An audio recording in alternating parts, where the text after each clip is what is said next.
particularly clubbing, specifically dance music culture in all, festivals and all forms,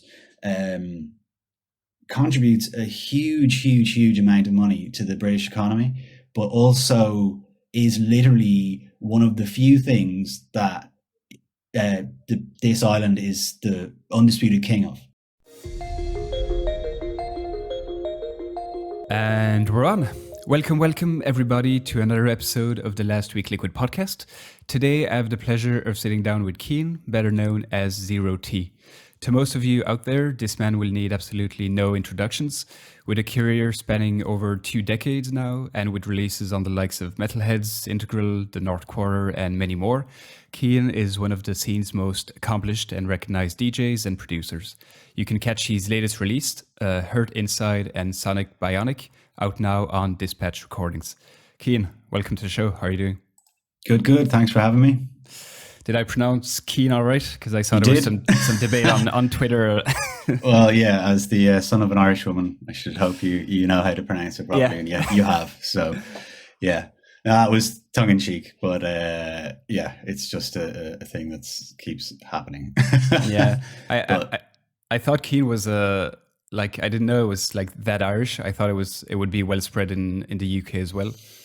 No, it's like it comes from like ancient Irish mythology. So it's like, if a Greek guy was called Achilles or Zeus or something like that. So even when I was young, like it wasn't a particularly common name. Okay. So I mean, in the 20th century, most Irish people would be given Christian names, but my parents decided to go pre-Christian. So and my brothers' names are Fionn and Dara, and they have even more issues than I do with people getting their names right. But I thought I'd put out a bit of a little passive aggressive tweet there for all the English people who there's one thing getting the pronunciation wrong, because obviously the sounds of the Irish language are different to the sounds of English, but so I can understand people saying it like Cian or Cian or something like that. It's people saying Kieran. I'm like, how are you getting? Yeah, that's just like making up letters. You're adding in like extra vowels and consonants where they just aren't there. But anyway, to be fair, there's a lot of like Irish names, like the more traditional Irish names, where from an outside perspective, it's impossible to pronounce. Like my wife is Belgian, and she just started working with a company that's based in Galway. So a lot of like Irish people, and every so often she would like text my mom asking, okay, like this name, how should I pronounce it? And she would come back like with a voice text explaining how to pronounce it. Like I forget what the last one was. Like Sinead, or like things that would be written completely different. There's a lot of them. Sive's a good one. Sadhabh, I think. Look, it's I get it. Like my wife's from here, and there's it is pretty difficult. It's a difficult language, and because there's so many letters missing from the alphabet, that the Gaelic alphabet, so you have to make like a W is BH. Do you know what I mean? Oh, that's why. Okay. Yeah, so you create the sounds from combinations of other letters, and it can be pretty nebulous and pretty difficult. But I just didn't think Cian was one of the more difficult ones. No, I did. Yeah, when I saw your tweet, I was like, okay, interesting. I thought that was like a straight, like Josh or Adam or whatever. Like it sounds pretty straightforward to me, but okay. No. So probably most people know, but as you mentioned, like where you're based now, you're in the UK. You've been there for like I think more than 20 years, right? Something like that. Not quite that long. I moved here in 2006, so what's that? 15 years now. 15 years, yeah. How are things in? I think it's London where you're based now. How are things there? Well, obviously the last year has been pretty difficult and horrendous everywhere. The part of London I live in, which is Kilburn, is sort of traditionally, historically, kind of a poorer area. So it's impacted here a lot. A lot of people would work in frontline jobs in the NHS, and also just various jobs where they are public facing and weren't able to stop, so public transport and so on. But yeah, generally, I mean, I don't really want to focus too much on the last year because it's an anomaly and everyone's sick of hearing about it. But generally, I do love living in London. It's obviously the reason I moved here in the first place was for the music. I had sort of first signed to UK labels around 2000, 99, 2000 maybe. And, I did it remotely, if you like. I would come over and play some shows and so on. And by the time I got to 2006, I kind of felt I have enough contacts and enough sort of support from important brands and important people in the scene that I could make a shot at making a living out of it, basically, which I did exclusively from 2006 till 2014 when I decided to dip back into the quote unquote real world of jobs. Yeah.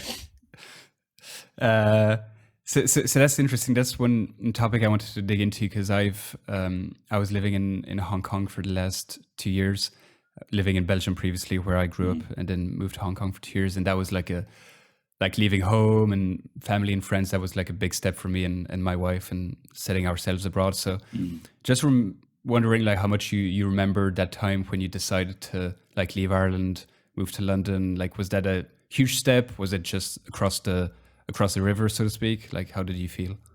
Well, it's a sea, not a river, but but yeah. I mean, look, it's not the same as moving to the other side of the planet to a completely, quote unquote alien culture. Maybe Hong Kong's a bit different, but like it's not that big a deal. It's such a common path for Irish people to take historically. There's massive Irish community and people of Irish descent in England. My brother was also at university here from the sort of mid to late 90s, and he still lives here as well. So for me, it's not a big deal. It's like a 45-minute flight home.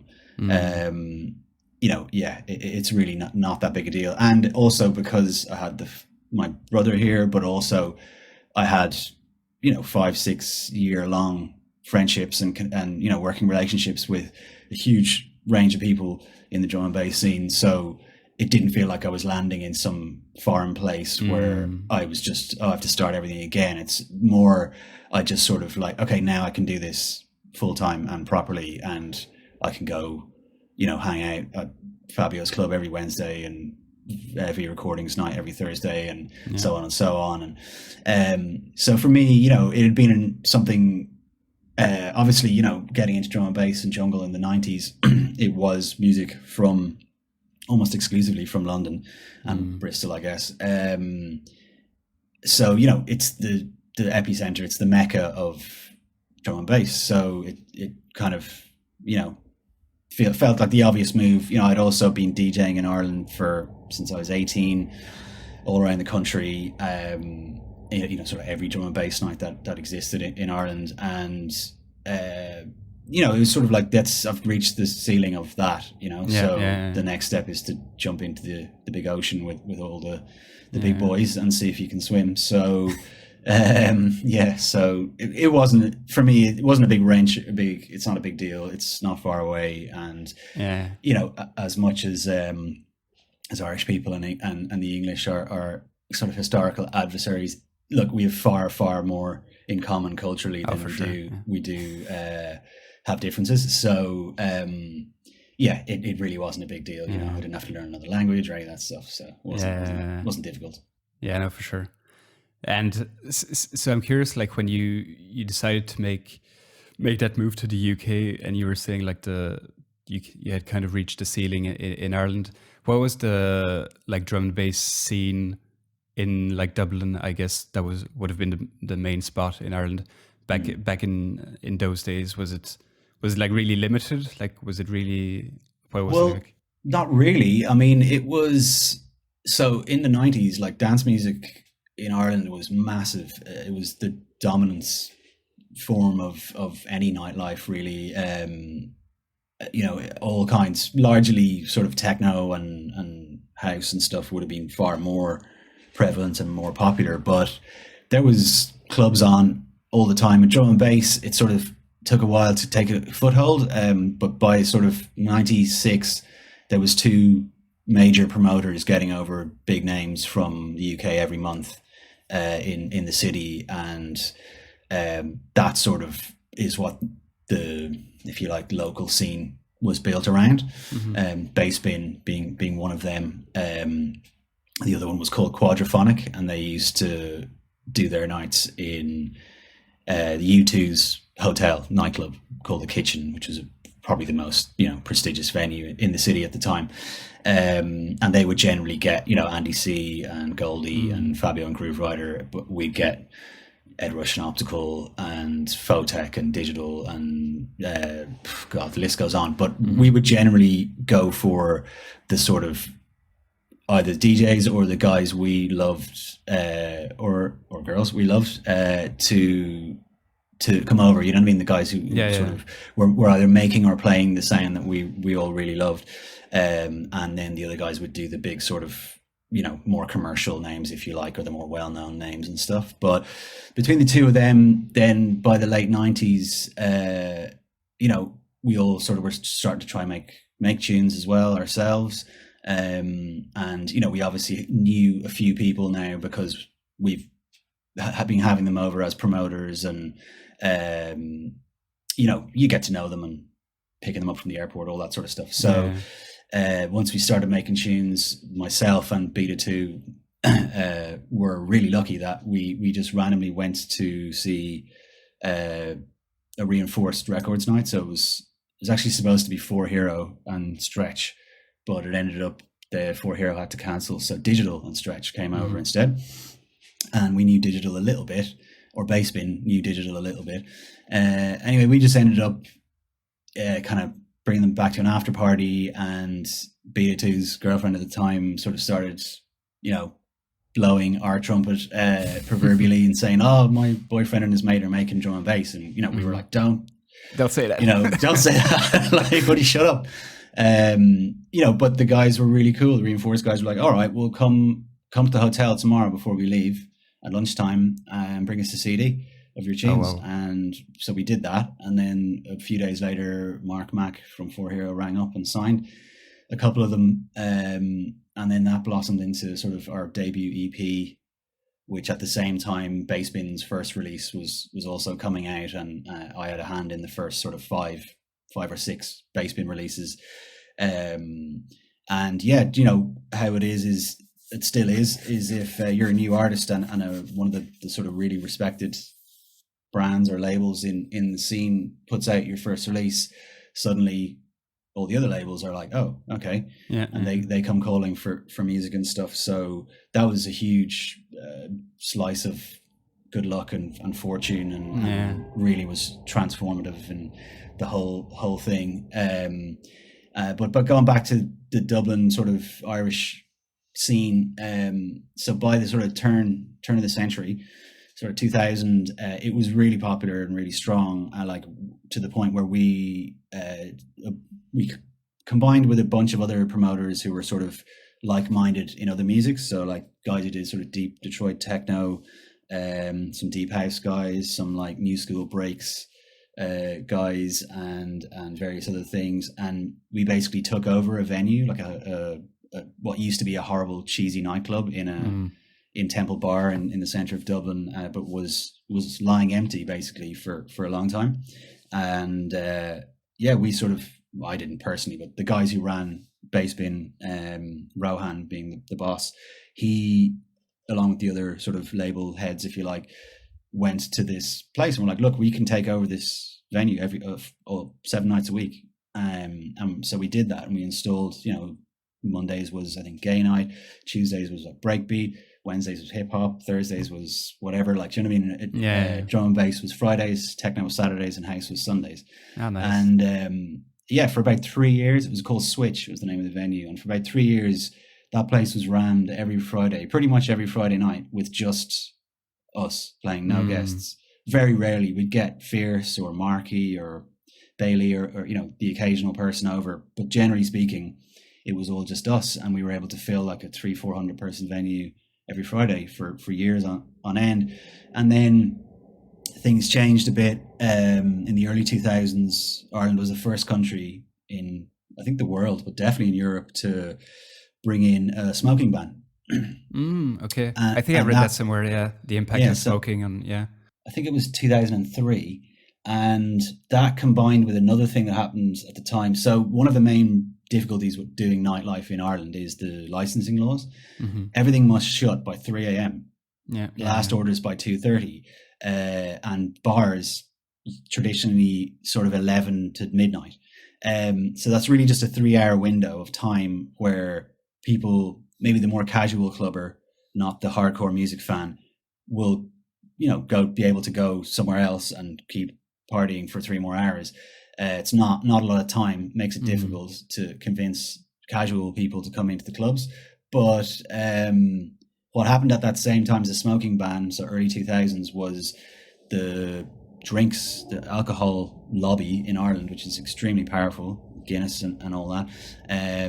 They lobbied the government and basically got the pub laws changed where you can apply for a late license and stay up until 2. Now you've got 30 minutes extra of like bar time till 2:30, which was last orders in a nightclub. Why are you going to pay £20 to come into a place to have 2 drinks at most? Yeah, no, absolutely. Yeah. So the combination of those things, plus culturally, in the early 2000s, dance music had a little sort of, it wasn't the all dominant thing. Guitar music came back into vogue, and rock bands, were suddenly a thing again. The White Stripes, and I can't remember the names of them, but all that sort of stuff. Yeah. It suddenly was topping the charts, and guitar sales were suddenly overtaking turntable sales for the first time in a decade. And just generally, then, the usual thing, property developers coming in, buying venues, turning them into apartments. So it got down to the point about the time I left, and it's pretty much been that way ever since, that Dublin has like, I think 1 or 2 nightclubs when it used to have, I don't know, that's 20, 30. For a European capital, that's crazy. It's madness. So I have massive respect for any of the guys or girls who are still trying to promote dance music in Dublin and in Ireland in general, because it's just so tough. It's such a tough, the licensing laws make it ridiculously hard in the first place. And then just the absolute lack of venues and stuff. So, I don't want to talk the current scene down in any way. And I don't have firsthand knowledge of it because I've been away for 15 years. Sure, yeah. But obviously I go back to play every so often, and the difference between what it was like DJing in Dublin in the sort of late 90s and early 2000s compared to now, there's no comparison. No comparison. I was still yet, like, having traveled the world multiple times and played pretty much everywhere, I've very rarely seen the same level of sort of energy and intensity in a crowd than in Dublin in the late 90s or early 2000s. For whatever reason that is, but just, it was really special and really incredible. And all the guys who used to come over to play used to love it. Like we sort of ended up having Bailey and Flight as unofficial residents. Like they would come over and play a lot. Marky was another. We booked him first in '99, I think, before he could speak English even. And that's crazy. Yeah, I remember the first time he played was in this kind of a short-lived but legendary Dublin venue called the Funnel, which was the first place I ever DJ'd. Maybe a year before that. And yeah, he came and played on the closing night of the club. So basically it ran on till 4 or 5 in the morning because they can't lose their license. They're shutting down the next day. Yeah. So, and that was just, we were just all, there's some great photos actually of, like, there was about 20 DJs maybe in the bass bin crew. And it's literally all of us standing on stage in a semicircle behind him on the decks and just all looking completely astounded. Like, what is this guy doing? Like, it's insane like, what he's doing. It was just incredible, like incredible energy, just mixing skills, like all the turntablism as well, and just his pure energy and positive vibes, and which he still, of course, has all of those things to this day. So yeah, it was brilliant. But it I guess, like most things, they can't last forever. Yeah. And a lot of the people involved sort of, grew up and had families and moved on to other things. And then the guys who are the younger generation coming through, they would have started coming through right when I was leaving, and yeah, now it's definitely a much more difficult thing to put on a night than it used to be, I would say. It's it's crazy. I had no idea of all the like history, and especially in Ireland, and it's crazy to think how like popular it was from what you're saying, like in the 90s, and how in demand it was to all the way to where it is now, where there's only 2 clubs. Like that's Yeah, that's insane to think about. It's crazy. Yeah, I mean, in a much less, it's like an extreme version of what's happened in London. Like, since I've arrived in London, nearly every venue that I used to play at regularly is gone. Nearly every single one is gone. From big ones to small ones, they're just all being bought up by property developers and turned into some unaffordable apartments or something. But and it is like it's a sort of an epidemic, and it is a terrible thing, because the reason the property developers wanted that building and to be in that area, and the reason that area was cool, say Shoreditch is a good example in London, that area was very rough and ready, forgotten about, abandoned, sort of neglected area that was not trendy and not cool and pretty dangerous and so on. And nightclubs and creatives moved in because it was cheap rent and started building culture. And then fast forward 10 years down the line from that, it's suddenly the coolest place in London, if not the world. And all these bankers who work down the road suddenly come in and want to live there and turn it into more of a sanitized banking shithole. So so it's I don't know, it's a difficult thing. And I mean, one positive thing from the COVID pandemic could be that particularly clubbing, specifically dance music culture, in all festivals and all forms, contributes a huge amount of money to the British economy, but also is literally one of the few things that this island is the undisputed king of. Like, no one can touch dance music in terms of like impact and importance, and the amount of new genres of music, and the whole thing. It is the I know you probably get people saying Berlin or whatever, but that's one music, one type of music that Berlin is responsible for, or whatever, is the mecca of techno. That's it.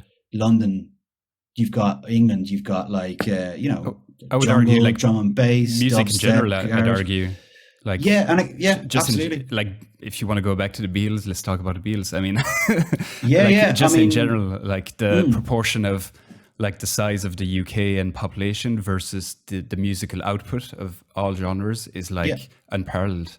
Absolutely. Yeah. It's crazy. And it's, the Beatles and Elton John and all these guys, they'll get the support of, the establishment, if you like, here, or the powers that be here. But, when it comes to, they just don't understand it. Like, they can't kind of understand it. And it's sort of, they can't see it as like, this is a massively successful world-beating industry.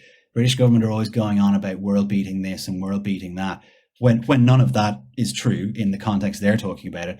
Yet you've got this thing that actually is undisputably world-beating, and you've not done anything to support it. You're not doing anything to, preserve the thing and cultivate the thing. You're doing the opposite. You're leaving it to rot in the pandemic and previous, and I'm sure will resume after the pandemic. You will also do nothing to protect it in general from, private equity firms coming in and buying up buildings, Fabric closing down. Like, that was all an absolute, what was said publicly about that was a complete lie. It was nothing to do with 2 young guys dying in the venue They didn't buy the drugs in the venue. They didn't take the drugs in the venue. They just That's crazy. died I didn't know in the the story. venue, right? So then the local council's like, we're shutting you down. But the real reason was they want to sell it. They want property developers to come in and buy the site and turn it into apartments or office blocks or whatever. And, that was the real ulterior motive of that. And thank God it didn't work. But, unfortunately, the level of like security and stuff that Fabric is now forced to impose has, doesn't feel the same, It feels like you're in a mini little police state in there, whereas it used to, the security was always really firm and strong and really good in Fabric from the start. But since that, and then the reopening, it's, it takes longer even for a DJ who's performing on the night to get in there than it does to go through like an airport. Like it's insane. Crazy. Yeah. And that's the only way they're allowed to operate because of this kind of, what I would call fabricated, no pun intended, outrage at two young people unfortunately dying in the venue. But that's just one example. But I don't know. Hopefully, post COVID, the value of the industry will be sort of taken more seriously by the government and so on. Fingers crossed. Yeah, not to dwell on negatives too long, but I think it is important to talk about these issues, and I've talked about it in the past on this show. And the UK specifically is crazy, like the importance of music and culture proportionally to other countries, and the disparity between the reaction of the government during the pandemic versus the importance, as you said, of music is like, from like an outside perspective, like makes like zero sense. Like saying people can retrain in as an IT consultant, like we saw all those pictures. It's like, what are you talking about? It's like, it is.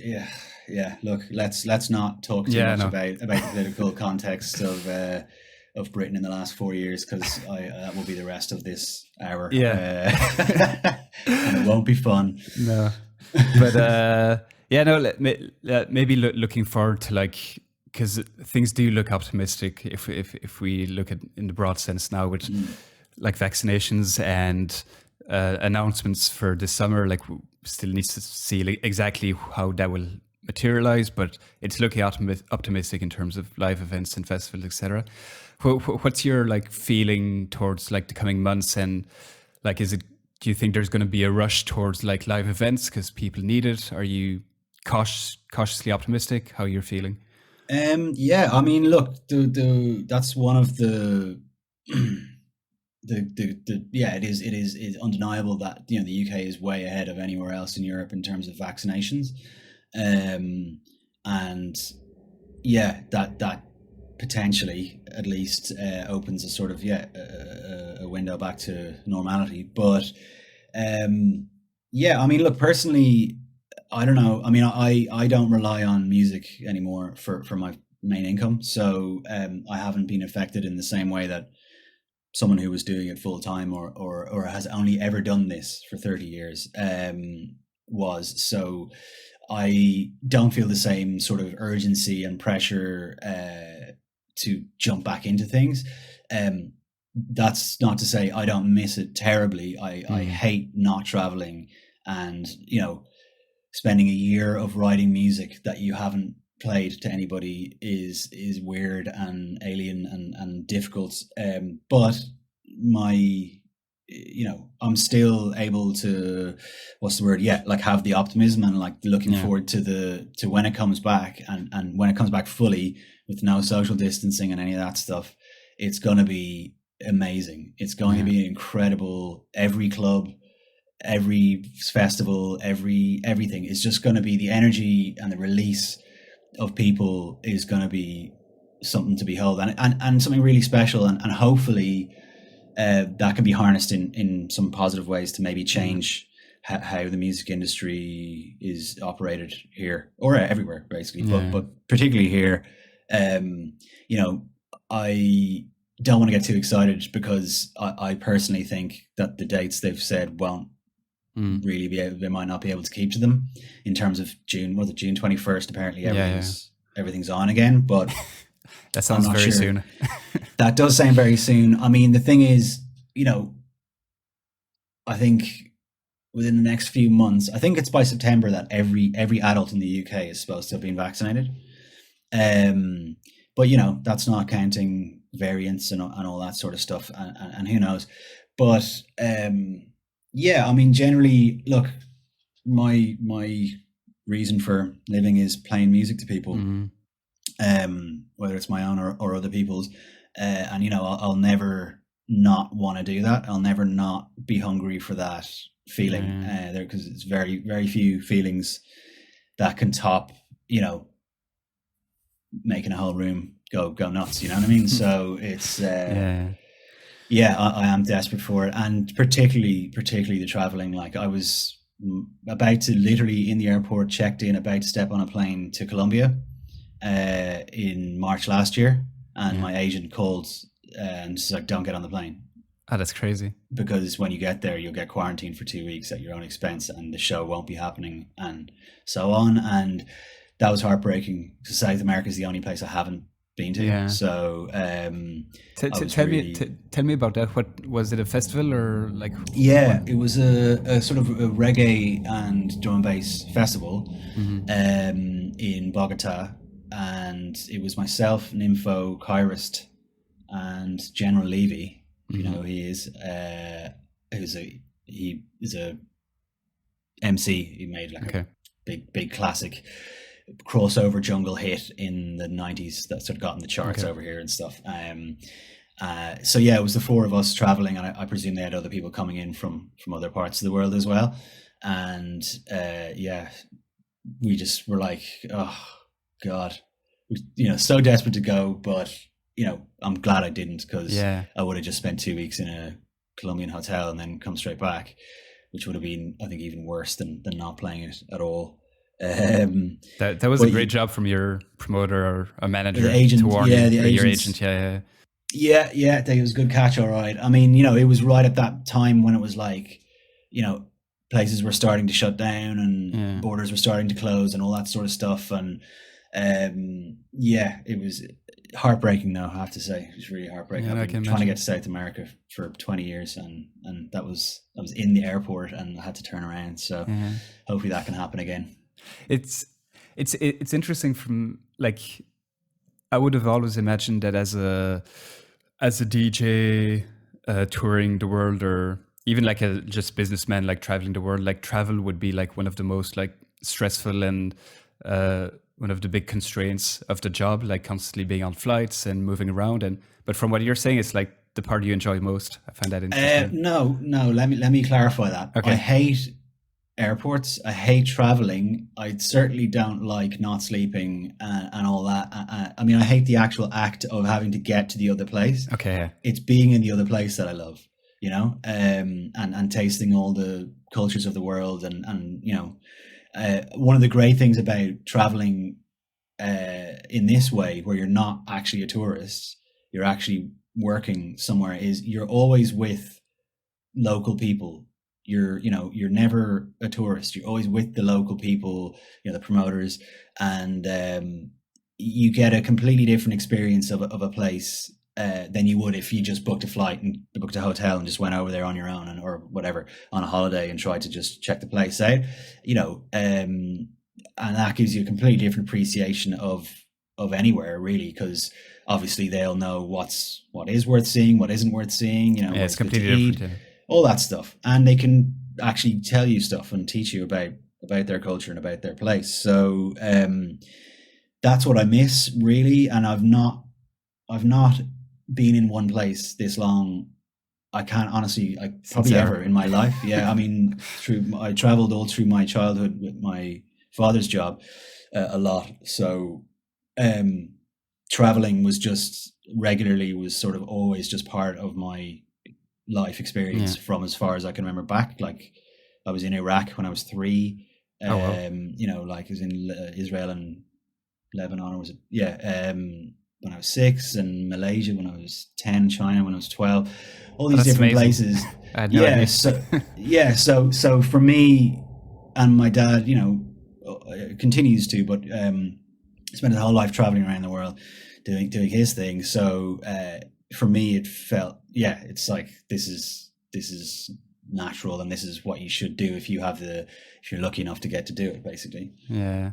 Do you remember any destination, like country, city, where, not that you didn't have any expectation of it, but where you didn't think much of it and it really surprised you when you got there, like made a strong impact on you? Or I mean, I certainly, there's not anywhere that I can think of in the world that I would not be interested in going and seeing, and I certainly wouldn't have a prejudgment of a place. What I learned from a young age from traveling, especially to some places that were turbulent, to say the least. I was in Iraq during the Iran-Iraq war in the early 80s. I think we were there for almost a month, and in an active war zone, essentially. And I just sort of, and I've been other places. I was in Japan I landed in Japan on the day of the Fukushima disaster. So I sort of was in Tokyo when that earthquake hit, in my hotel, like shaking around and stuff. So I've had a few experiences of being in places that I guess maybe people would be traditionally scared of, or I guess, to sum it up, what I've learned is if your knowledge of a place is what you've consumed from the media, you're only going to know about all of the worst aspects of it and all of the most dangerous and extreme things that happened and all that. So you're going to have a certain impression of it. I gave you a good example, Russia, right? So Russia, in a lot of the world has a certain reputation, and a lot of people were like, I wouldn't go there. And my experience of it was, there is some scary aspects to Russia, Moscow particularly.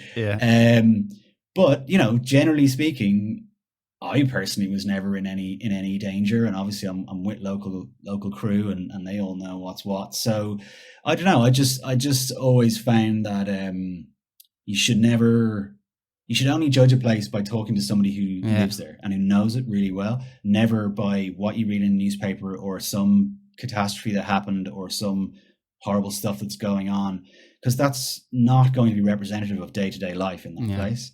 And not the people. Yeah. So speaking on Russia specifically, like when you think of Russia, you think of Russian government, like you think of Putin and all of that, but that's not Russia. There's people. And a lot of Russians probably don't agree with the politics of Russia. And so I see what you mean of like just having an opinion on a country based on what you see in the news. It doesn't make much sense. Well, you could say exactly the same thing about Britain. Oh, absolutely. If you judge Britain by its leadership and its political decision making, well, ever, but definitely in the last 5 years, you would not think very well. I certainly would not think very highly of the place.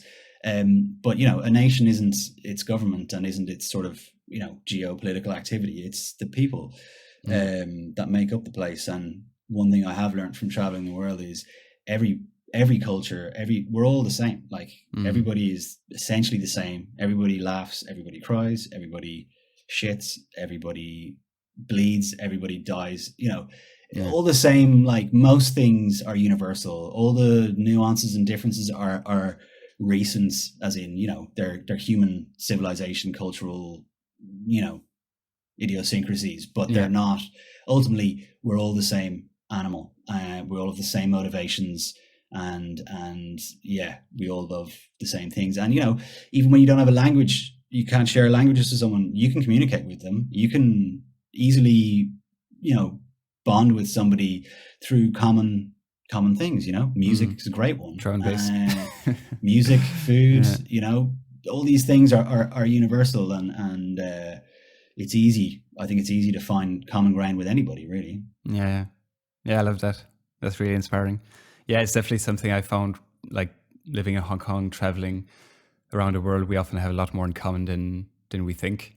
Definitely feel a lot of people could learn a thing or two from what you just said there. But it's the best education in the world, really, traveling. In my opinion, like traveling is there's no better way to learn about sort of humanity and yourself and the world in general than traveling and experiencing and making that realization.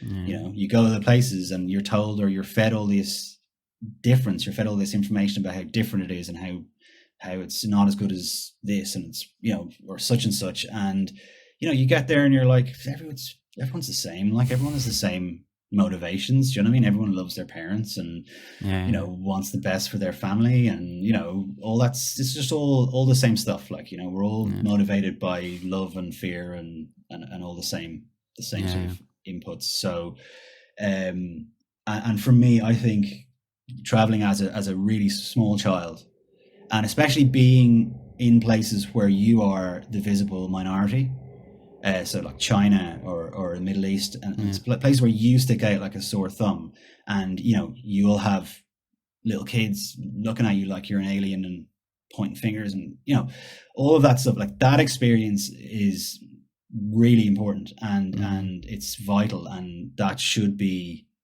you know, in a perfect world, I would send every child to the opposite side of the world to have that experience, because when it comes back on the other way around, you will suddenly understand it and have empathy with it, and you won't do the opposite.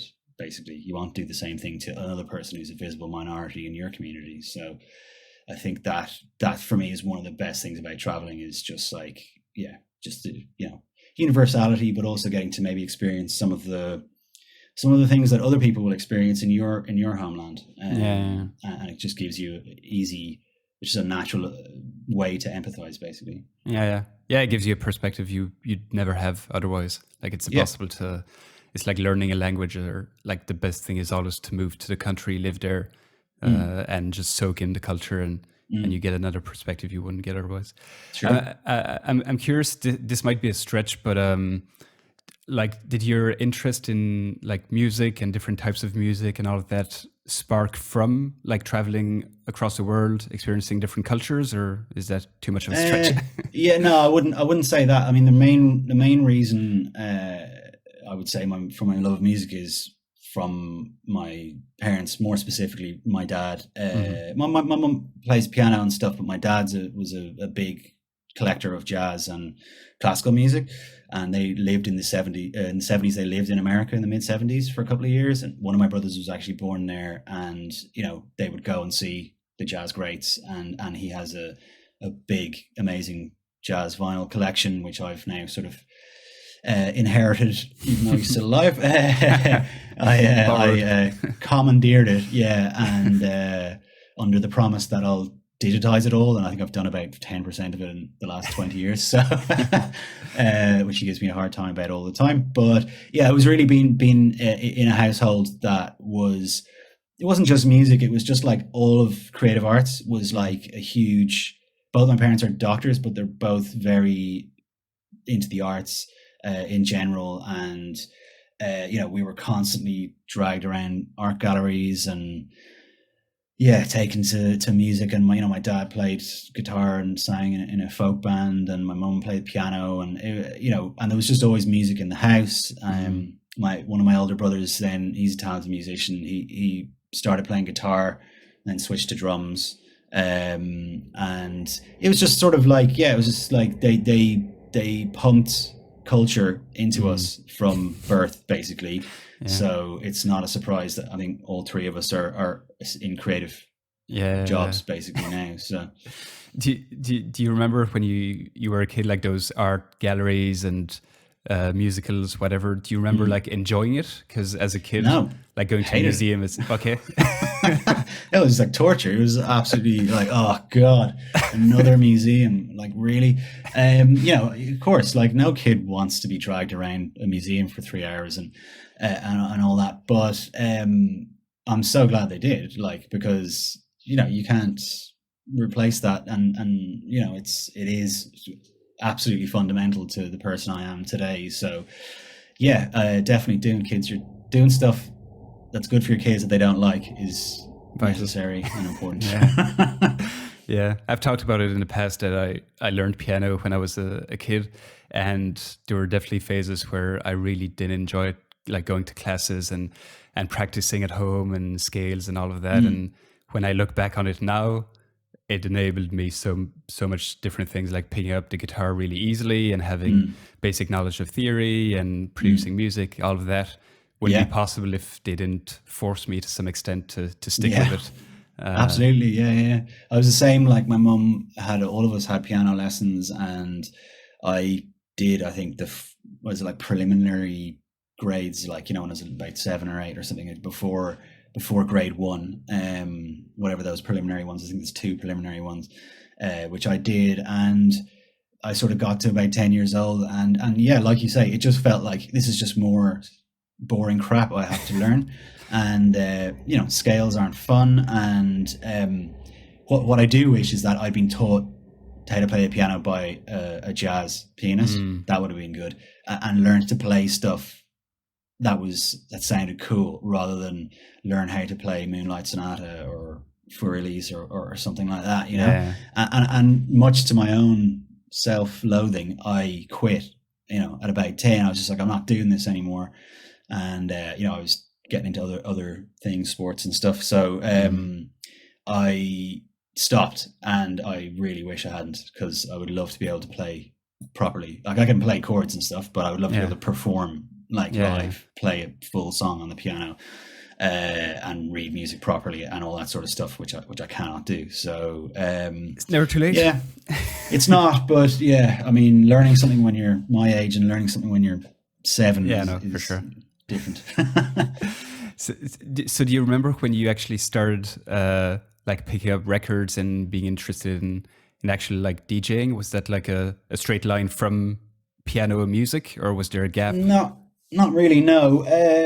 You know, but my brothers are like 5 and 7 years older than me. So when I would have been, you know, sort of 10, they were like 15 and 17. So that's like perfect age to, you know, they were heavily into music of various kinds. And well, it changed over time, you know, sort of. Remember being very young and then being seriously into heavy metal, like Iron Maiden and all that stuff. And then that developed into like The Cure and the Smiths and all that stuff. And then that developed into like early grunge and stuff like that, and so on. And then my brother, who's the musician, then he suddenly kind of got into acid jazz and all funk and that sort of stuff, and started exposing me to all that. And I also have a cousin from Washington DC, and it's 3 brothers as well, and they're sort of all the same ages as me and my brothers, and their father's Irish and emigrated over there in the 60s, and they're just like massive hip-hop heads. The middle one in particular was like a hip-hop DJ, and I remember they came over, I think it was 91 maybe, they came over for the summer or something, and they were in Ireland, and I remember him leaving a copy of Low End Theory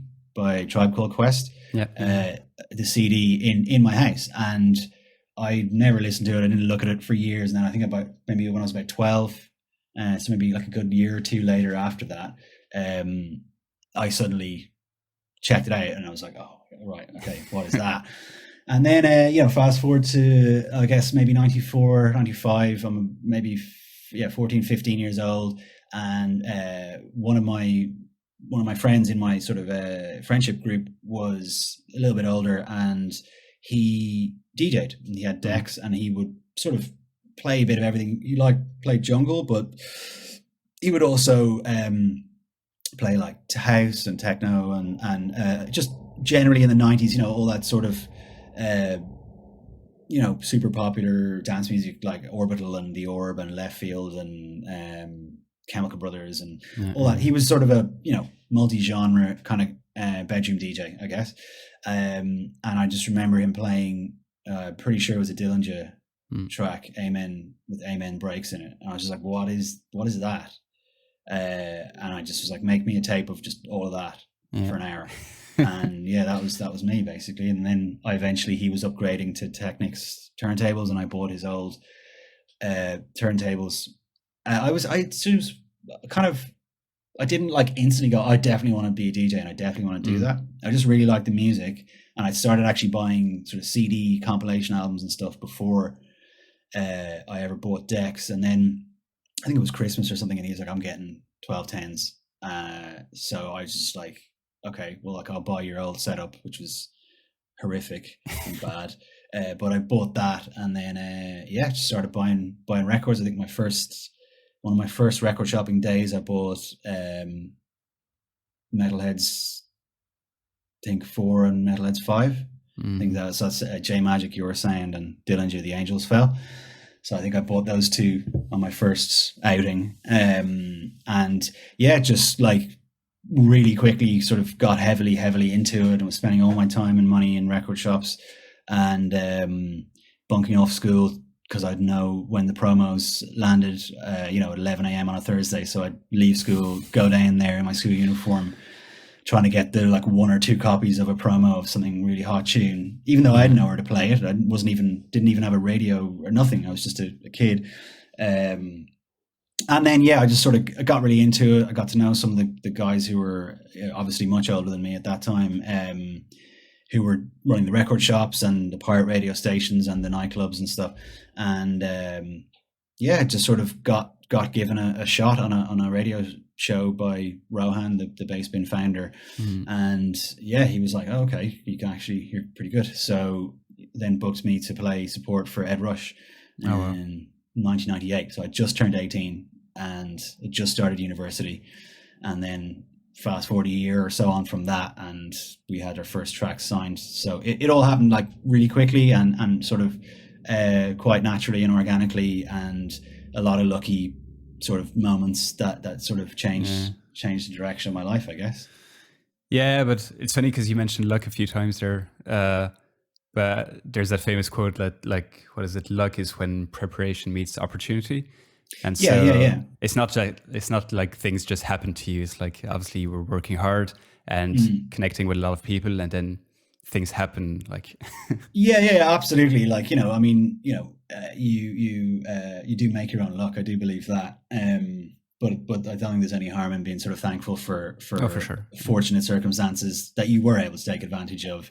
Because there's, for every one of me, there's thousands of other people who have probably every bit as much talent as me, but just never got those, or maybe they, their personality wasn't the right one to be able to even identify those opportunities or to really go after them and concentrate on it. And like, I spent all of my sort of 18, 19, 20, 21, like all of those years, I was in a studio all the time, like every minute of the day. I rented a studio, and like I actually dropped out of university and got a job to pay for the studio, and I shared a studio space with Bassbin Recordings, and like every night, all my friends would be out partying and come down to this place and like let's get fucked up and like have a good time and and I just I did that sometimes, obviously, but more times I would be like, no, I'm gonna stay here and try and figure out how the hell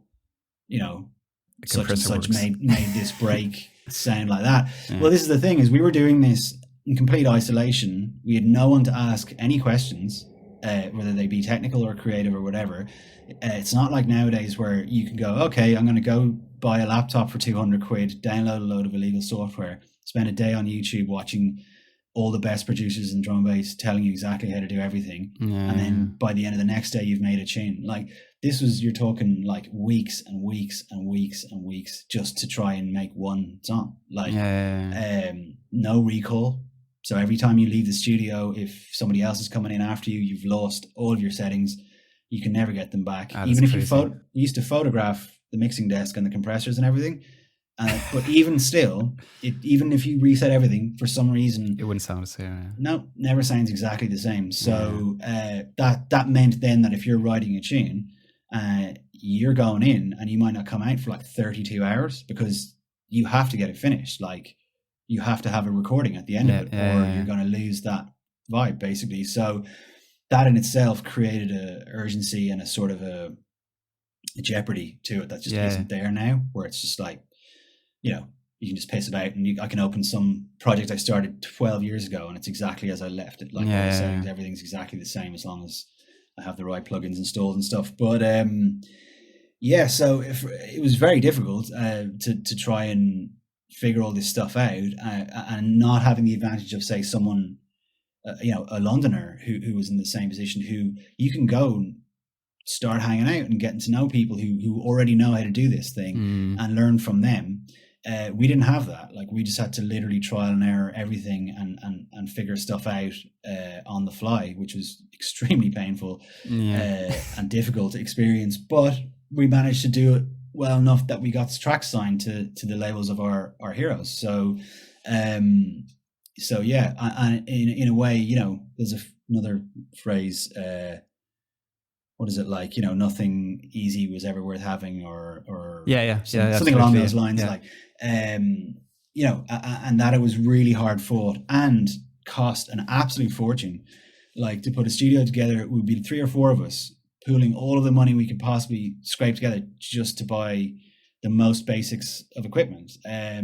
So all these barriers to it made it like a huge kind of commitment. Like, your whole life has to be about this, or it's a waste of everything. It's a waste of time and resources. Whereas now you can dabble, you can buy the software for a couple of £100 or whatever, and that's it. And you can be like, oh, this isn't for me. Oh, well, I spent £200. Like, well, we spent thousands and thousands and thousands and thousands of pounds just to try and be able to make a beat. So it's very, very different ecosystem. It's funny. It really echoes exactly my last discussion with Malinky, Sonny.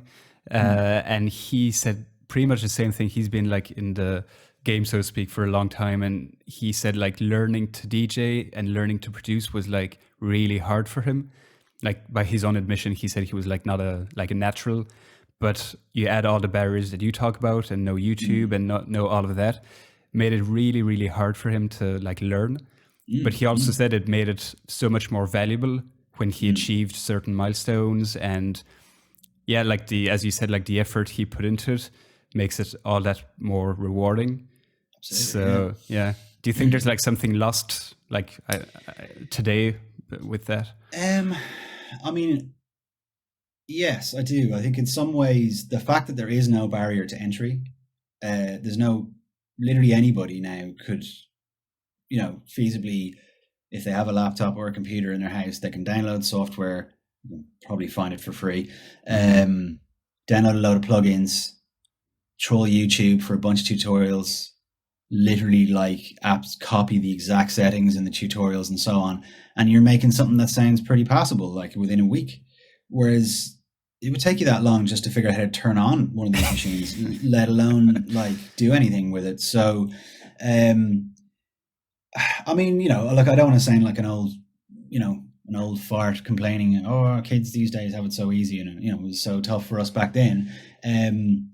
But there is something, that's a truism of sort of human nature, is that like if someone's just handed to you on a plate, or it's very, very easy to acquire, it doesn't hold as much value as something that's incredibly difficult to, it's like, basically it's like, it's always been incredibly difficult and rare and unlikely that you're going to become a professional football player. Yeah. That's still true today. Yeah. Whereas it was as difficult and unlikely you're going to become a successful like music producer in the 90s or any time before that. Whereas now it's completely different. The playing field's completely changed, and anyone can get involved. And one thing that maybe bothers me a little bit, and it's sort of a drum and bass, quite specific to drum and bass like disease, is the absolute obsession with production technique over creativity and over actual feeling in the music and actual soul, actual funk, actual. Okay, what do you mean by that? So drum and bass is essentially an arms race about who has the best sounding tune, not who has the best song and who wrote the catchiest thing or whatever, or who's like got the most soul or the most funk or the most this and that. It's about who can make the thing sound better than everybody else. That's what makes a drum and bass person a star. Like, and part of that is because the music is in a way so restrictive. Its formula means that you really don't have a lot of room to get really creative in, if you like. Like it's a very limited lot of codes, like, and well, basically because of it's all down to do with the lack of space and lack of headroom. So basically, in any other music, you've got all this space in between each beat, right? In between you've got loads of space, and you can do all sorts of different time signature stuff and all sorts of different grooves within any tempo, except for 170, 174, whatever. That, for me, anything other than the sort of, the various patterns that we all know, there's like 4 or something, so you've got like boom, boom, or boom, boom, or boom, boom, or boom, boom. Yeah, or like boom, boom. But basically, even those slightly more jungly patterns, like if you go over, doing that even at 174, it's sort of struggling, like, do you know what I mean? It's trying to fit too much in. So that means you're stripped back, and you have, really kind of 2 groove options. Basically, you've got the snares on 2 and 4, or you've got the other one. And I think that's sort of, that in itself means, like, and coupled with the fact that drum and bass is the most difficult music to make sound good. Okay, that's an interesting take. Like, it is, though. It's a fact, right? Okay. Any mastering engineer, any mixing engineer will tell you the same thing. It's the most difficult music to make sound loud and good, because there is so much competition for frequencies, and there is no space in between anything. It's full noise all the time. So in hip hop or in house or in any other music, you've got all of this space in between each drum hit that you can play with, and you can sonically play with it as well as like rhythmically and stuff. And drum and bass doesn't have that. So to get a drum and bass tune sounding good and loud and fat and all that is one of the most difficult things you can try and do in music, full stop. It's being programmed music, definitely, anyway. And that is the factor that leads to it being this, what I call arms race music, where basically the competition isn't who can come up with the funkiest riff or the best hook or the sickest groove. It's about whose tunes demolish everybody else's tunes when they're played on a loud sound system. That's it. That's kind of always been that way too. Well, it's been that way as long as I've been involved. Like Dillinger was the king when I was first getting involved, because his tunes were fucking audibly louder and smashed harder than everybody else's music. So everyone was like, you're trying to get up to that level. And then, people like Noisia, Pendulum, and those guys come in and like completely change the sonic palette, if you like, of drum and bass. And, I love Noisia. I love what those guys do. I think they are super creative, innovative dudes, and super important figures in the history of the music, and have moved it forward, and really incredible sonic sculptures. And but at the same time, all you've got to do is listen to drum and bass promos. If you're on any promo mailing lists, basically almost every tune sounds the same. There's very few people where you're like, that's that guy. From the first kick and snare, I'm like, I know who that is. That's that guy. And that used to be more prevalent. Back when there was, it's also down to software and hardware. Like, so hardware, no 2 people would have the same studio setup. Whereas now almost everybody has the same software, the same set of plugins, and the same synths and all that.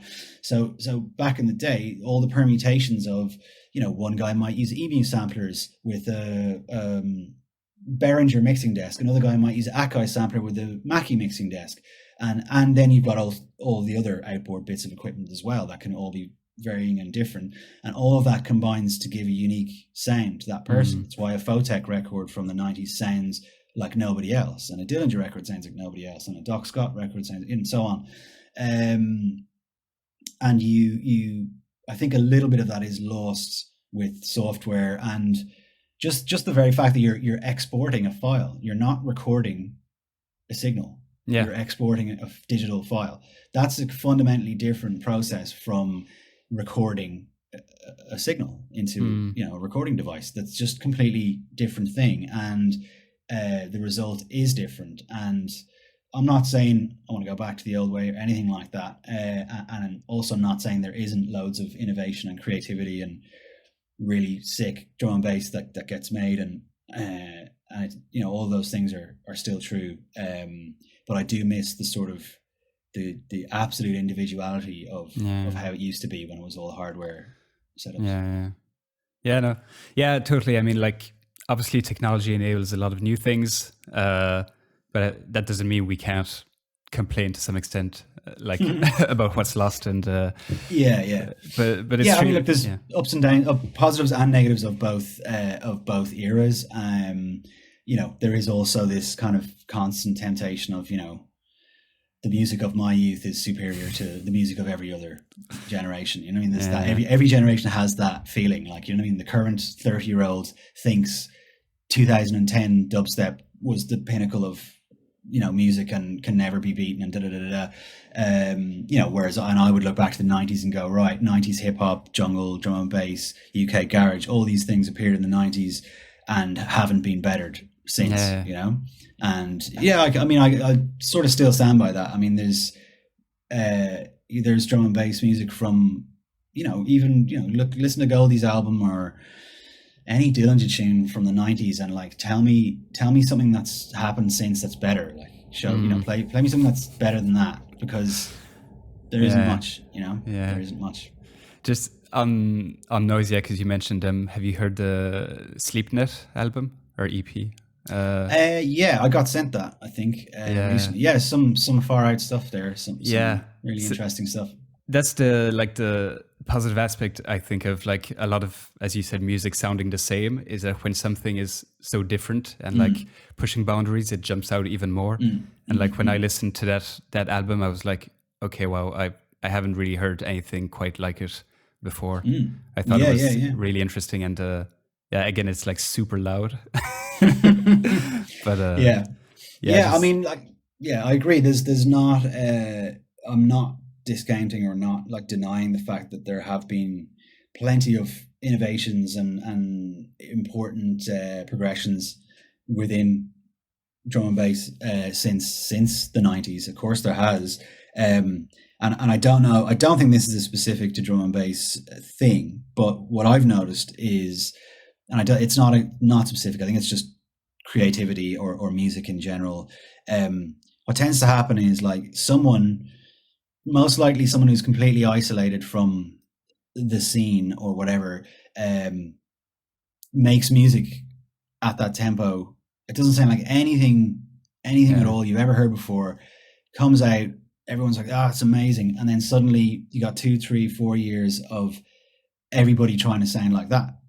And there's, various markers in the history of drum and bass where it's like, okay, obvious ones, Optical and Matrix in the late 90s come along with this completely new, completely revolutionary sound, like completely different from the ethos of drum and bass and jungle that preceded it, really, where it was much more a techno approach to making music, where essentially the drums stay the same the whole way through, but for a few edits and fills, and the bass and everything else is what's morphing and moving throughout the track. Whereas jungle, the bass is like a 3 notes, so whatever, and the beats are constantly changing, chopped up and throughout. Stuff, So like that was a complete revolution, and I'm a huge fan of that moment in drum and bass, of both of those guys. And then you have years and years and years of everybody trying to sound like that and do that thing, and then Calibre and Mark Syntax come along, and they've got suddenly music and soul and samples and funk and stuff is back in the music for the first time since pre-optical era, and that changes things. And then you have loads of people trying to ape that and do that, and then D-Bridge and Instrumental and those guys come along with autonomic stuff in the late 2010s, and then suddenly loads of people are doing that. And then most recent obvious example, Benny L makes a tune with a big wah in it, and suddenly you've got 4 years of wah in every tune. You know what I mean? And to a degree, it's a natural thing. Like, you know what I mean? It's we all influence each other, and that is a natural thing. And I'm not denigrating it completely, but it is an interesting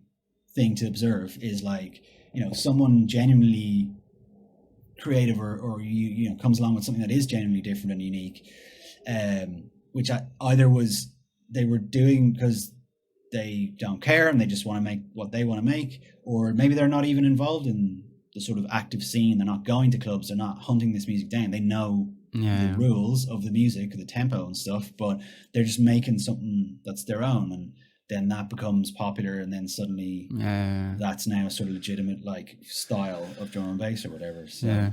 There's almost, it's something I've in past episodes, like talking to producers and like asking them like just what they listen to, and a lot of them tell me like they don't even listen to drum and bass.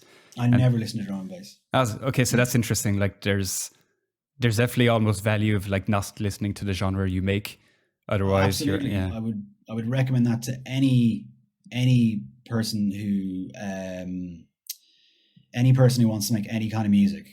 Once you're very, very familiar with the rules of the music, like, the tempo and the sort of techniques you need to employ to make it sound like that music, you should then limit as much as you can how much exposure you get to that music, because otherwise you'll just make derivative copycat stuff. And what drew me into why I loved jungle and drum and bass when I first heard it as a teenager in the mid-90s was it was everything. It was just a format where you could make any style of jungle or drum and bass tune. There could be ambient, there could be reggae, there could be hip hop, there could be jazz, there could be anything, folk, rock, African music. Like there's just millions of different influences, and it's a new format where you can take source ideas and sounds and stuff from anywhere and turn it into drum and bass. And that was what was magic about it for me. So I was like, oh shit, that's that same sample that Pete Rock used on that tune. And that's, even if it's not specifically the same samples, it's like, that's the same ethic. Like Lemon D and Dillinger clearly had like a sort of hip hop, reggae, R&B sort of influence. And, that's the kind of music I was into before I found drum and bass. So it's like, oh wow, this is like a weird, like danceable version of that makes you want to go absolutely crazy, but still has all that same texture and same feeling and same soul and funk and all as hip hop and so on. So I learned that very early on when I started making music and look, I was that guy. And then when I was a teenager in the 90s, I was like, anything that's not drum and bass is just get it out of my face. In terms of other dance musics like techno and house and all that UK garage, I was like, that's all nonsense. Drum and bass is the only thing. I love garage. And then I started writing. I absolutely love it now. And but at the time, it was an existential threat to drum and bass because it stole the whole fire from drum and bass. And it's a really important moment. It's also when, in that evolution, drum and bass became much, much more monocultural. So it went from being really diverse, people from all backgrounds and all races involved in making it and going to raves and consuming it in general, to it becoming essentially a very, very predominantly white and middle class. And that's a big problem. I don't like that at all. And I miss what attracted to me about it was its complete diversity of every type of age, of race, of gender, of ethnic background, all those things. Everybody was involved because it's London. London's a melting pot. London is like, I call it children of empire. Britain spent hundreds of years going around, conquering the world, and all these people followed you back home and had babies with each other, and those kids are who invented drum and bass and then garage and then dubstep and da. So but I was a very real purist, and then I started writing the music. I realized really quickly, I was like, right, I need to expand my I need to learn about other musics. Like I need to know, because otherwise how do you know where to go and find source stuff from? I was never ever going to be a producer who wanted to play everything in. I want to make drum and bass like it's hip hop at the wrong speed. Sample based, basically, which is what it kind of it was originally. Was literally Fabio and Grooverider and those guys playing records at the wrong speed, playing them at 45 when they should be playing at 33. And that's sort of the very genesis of the whole music. So Yeah, and then lucky I have my brother and my dad and lots of other people around me who have really diverse musical interests and knowledge, and yeah, and then once you start making it and you're DJing all the time and stuff, I mean, fair play to anyone who does that every week and then sits down and listens to drum and bass. I don't really get it. Like, I mean, like, it's like, I don't know, if you run a coffee shop and you serve coffee all day, what are you going to go home and have coffee? Drink yeah. Like, you know what I mean? It's, for me, it's, and for me, it is very much largely music to be played on extreme volumes in venues with lots of people going crazy in the late at night, or during the day, but that's what it's for. Like, it's for partying, it's for making people go off. There's plenty of stuff that gets made that's sort of like listening stuff, or maybe not stuff you would necessarily play in a club, and I don't want that to go away or anything, and it has its place, but this is dance music. It's music for dancing to. Why am I going to put on Andy C's latest mix when I'm chilling at home with my girl? What, like, oh, just drinking your tea. Dinner. Let's listen to this, like fucking Benny L set.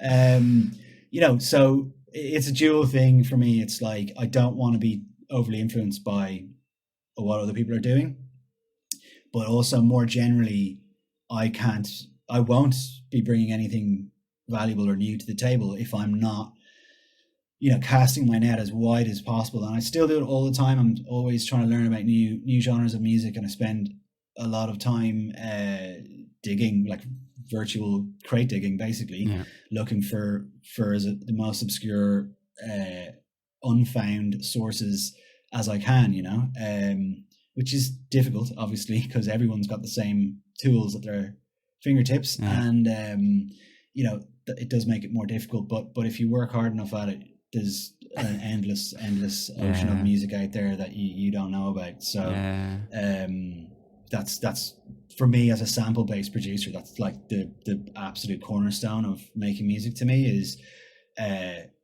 finding fresh source material. Generally it's not fresh, generally it's old music, but fresh to me. I mean, for sure.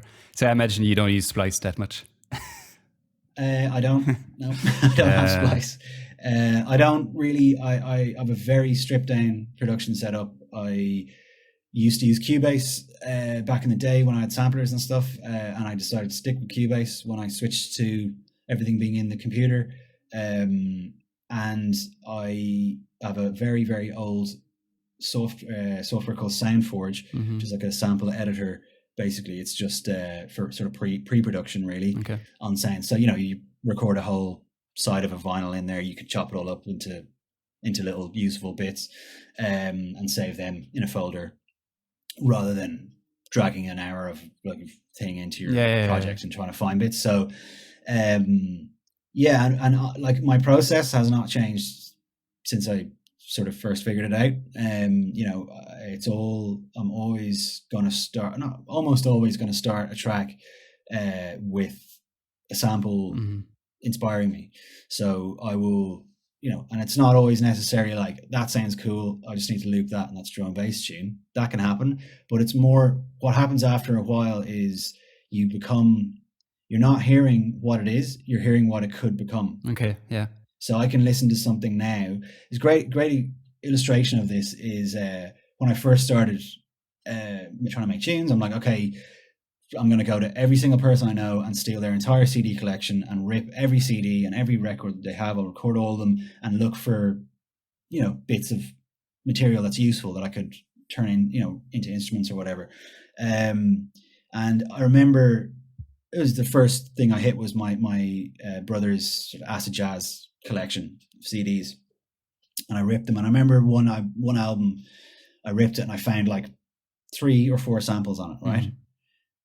Fast forward maybe 6 or 7 years later, I've now released loads and loads of records, and I'm sort of established producer. I found that CD again and I went through it again. I found like 60 samples on it. Because I'm now not hearing, oh yeah, that's obviously clean, and I can just take it Yeah, and loop it, and it's, now I'm hearing what I'm able to turn turned it into, yeah. source material into. So you now are listening to what's not there, basically. Yeah, yeah, yeah, yeah. Is the best way to describe it. And yeah, and it's a thing I try to do as well, like because it doesn't stop. You're always learning and getting new ideas and stumbling across new techniques, and revisiting old stuff you samples can be really useful. Yeah, yeah, yeah. That's really interesting. It's funny, going back and finding like 5 times as many samples as the first time Yeah. you went through the record. Yeah, absolutely. I'm sure anyone else who's a sample-based producer will tell you the same thing. You need to, your mind has to be opened to what something can become rather than what it is. And yeah, that's still how I operate these days. Just conscious of time because you've been super generous already, and I know you're a busy man. No worries. So I just wanted to just close off with one topic, and it's just because I don't have very often people who have been this long active in the scene, so to speak. And so when that happens, I'm always really curious as to like what kind of keeps you going. Like after all these years, what keeps you motivated with drum and bass specifically, DJing? like have you never gotten sick of it?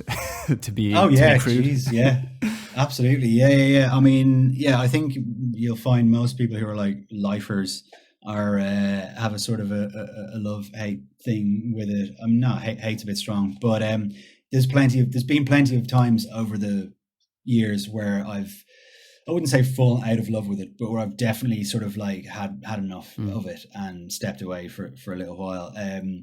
But ultimately, it's like being a junglist is like a disease. Like you can't. It's like you have this now forever. You're not. There's no getting rid of it. Lots of people might, I would say graduate onto other forms of music as they get a bit older and stuff. And look, if I hadn't become, an artist within the drum and bass scene, I'm sure I would have left it behind in my life as a fan. I would have probably stopped listening to it in my mid-20s and moved on to other music I'm now interested in, and left drum and bass behind because it wouldn't really have any context in my life. But because I've sort of been part of it, and to use a millennial term, a content creator since 2000 or whatever, it's, I don't know, look, ultimately I love it. It's got a unique energy that no other music that's ever existed can ever compete with. There is nothing quite like seeing a whole big mass of people all reacting in an instant to like a tune dropping or something. Like there's no music that has that reaction for me. It has an amazing way of being both aggressive and friendly at the same time. And the energy it sort of is harnessing is often like dark energy or like panicky almost, or the feelings it's instilling in you are not necessarily like, if you wrote them down on paper, good, positive or whatever. But it's energy, and it somehow is positive. It somehow has a positive, filtration through people, like through the dance floor and listeners and so on. And I just think for me, it's like, it's just a bug. You just can't get rid of it. Like you've got this thing and you can't stop. It's not a choice.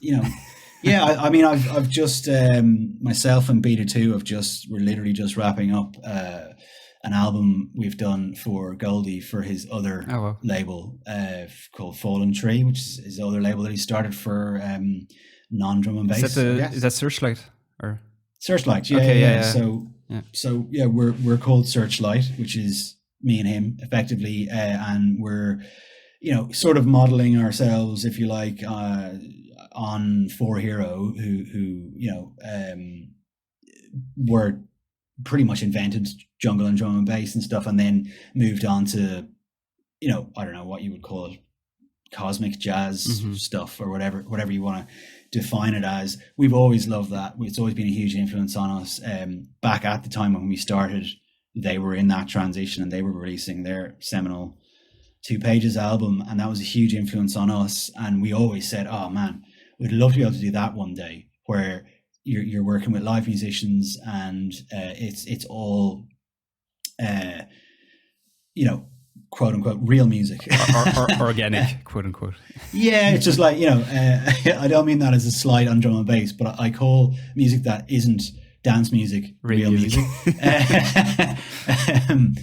But I mean that obviously, tongue in cheek. But so we're literally just wrapping that up, and that's been some of the most satisfying and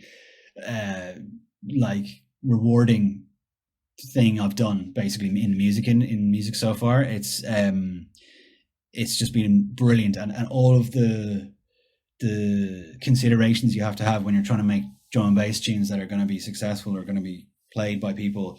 You want all of the opposite things to be the case with this. So my main worry with it is what I don't want is anybody to hear it and go, that sounds like a drum and bass guys made that. Because for me, that's like the absolute biggest cuss you can give this music. Basically, it's and it's a big problem that there's all these things you have to do to make a drum and bass tune sound good that are like severe production techniques, basically like super extreme, manipulation of sound, basically.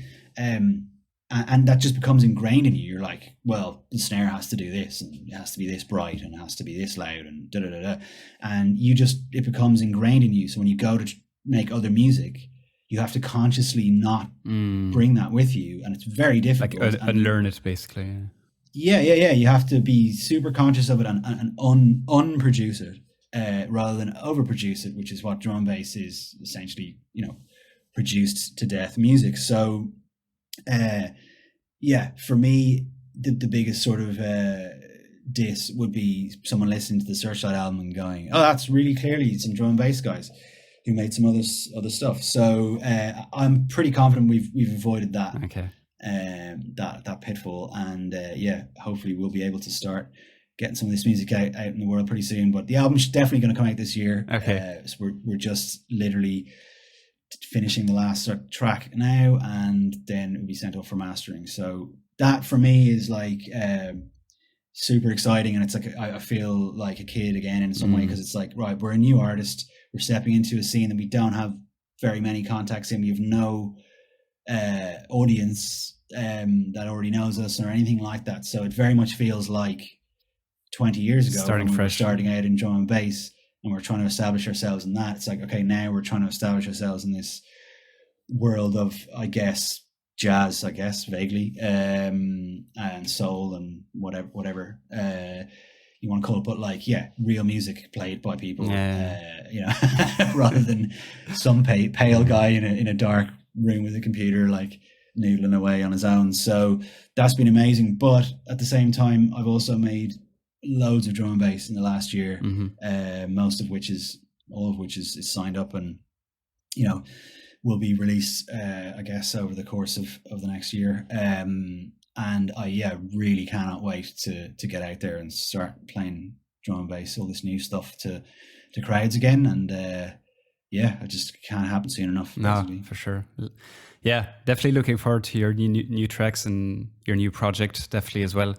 I know what I'm going to tweet once it's out. It sounds like drum and bass, but no, messing aside, I'm really looking. I know where you live now. So. Really looking forward to it. And again, like, just thanks for coming on this podcast, man. I really enjoyed. Oh, my pleasure, man. It's a good chat. Yeah, I really enjoyed this. I think people are really going to enjoy your insights and thoughts, and a bit of a flashback down memory lane. That's going to be really interesting. So before we shut off, maybe just let people know where they can reach out to you if they want to, and any upcoming projects that you can disclose, maybe, if you want to. Sure. Okay. So I'm on all the usual socials. At 0T DnB is I think the handle, on definitely on Twitter and Instagram anyway. You can find me on Facebook if you ever go there anymore, which I don't know why anyone would, but in terms of releases, I can't tell you exactly in terms of dates and stuff, but what I have locked in and I've already sort of announced, if you like, is the CIA and the Dispatch ones are already out. There's an EP for Sofa Sound for DLR's label. Any follow up, me and Steve are doing another release for Integral. I have 2 tracks on the Metalheads 25 album, an original track and a remix of an old Beta 2 track. What else is there?